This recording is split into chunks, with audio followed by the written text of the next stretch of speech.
இன்று திருநிலைகள் மற்றும் திருமணம் ஆகிய இரு அருள் அடையாளங்களை பற்றி சிந்திப்போம். இவை திரு அவையில் இறை மக்களுக்கு பணிபுரிந்து அவர்களை கட்டி எழுப்பும் நோக்கத்திற்காக சிறப்பான அருளை வழங்குகின்றன.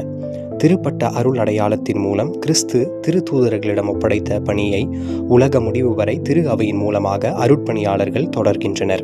இதில் 3 நிலைகள் உள்ளன: திருத்தொண்டர் நிலை, அருள் பணியாளர் நிலை, ஆயர் நிலை. கடவுள் அன்பாயிருக்கிறார். அவர் அன்பினால் ஆணையும் பெண்ணையும் படைத்தார்.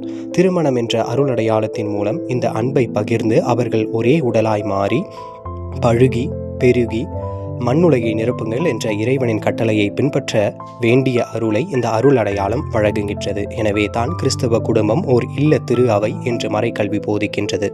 அன்னை மரியாள் அர்ப்பண வாழ்விற்கும் திருமண வாழ்விற்கும் ஒரு சிறந்த எடுத்துக்காட்டாக இருக்கின்றார்.